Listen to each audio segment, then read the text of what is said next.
Hello everyone. In our previous lesson, we learned about the gerund. In today's lesson, we learn about the participle. A participle, like a gerund, is also a derivative of a verb, but it functions a little differently.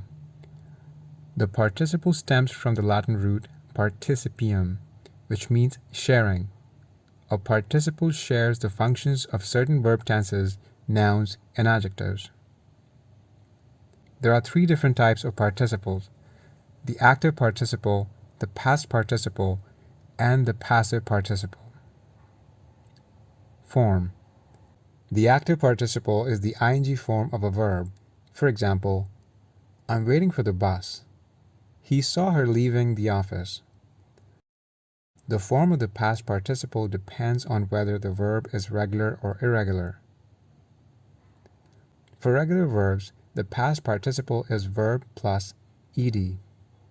For example, they worked here for 5 years. He must have finished the task by now.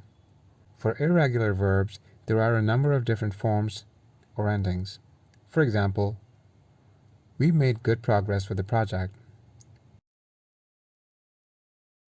The passive participle has the same form as the past participle.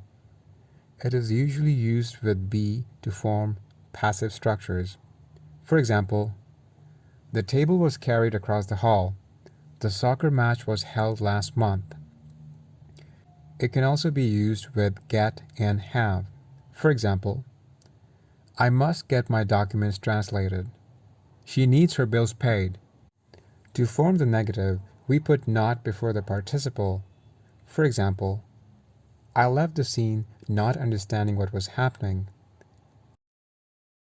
Active and past participles are used with be or have to form continuous and perfect tenses. Continuous, be plus active participle.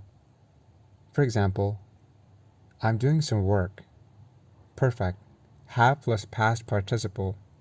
For example, I bought some groceries. Other forms of participle. Besides the three main participles, there are three other forms of the participle. Perfect participle. For example, having completed the task, he took a break. Perfect passive participle. Having been done. For example, having been ridiculed twice, the performer left the stage. Continuous passive participle. For example, our order was being processed as we waited.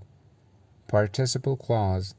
A participle clause is a participle followed by an object, complement, or adverbial. For example, I can hear some people making noise outside. He felt disappointment after being rejected. I saw Jim jogging along the beach. A participle clause can also have a subject. For example, Jake trying too hard only made things worse for him. John not being at the meeting caused some problems. Patterns with participles. Before nouns. For example, he wore a disheartening look. Don't get lost in the long-winded talk. After certain verbs. For example, I didn't notice her entering. They saw a person chasing a car.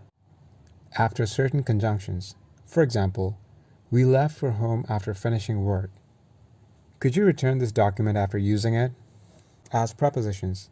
For example, the project was a success considering the overall result.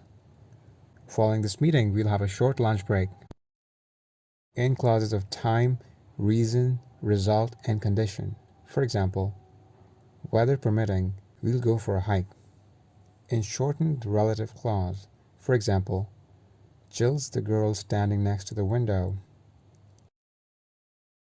So that completes our lesson, Introduction to Participles. I hope you found the lesson useful.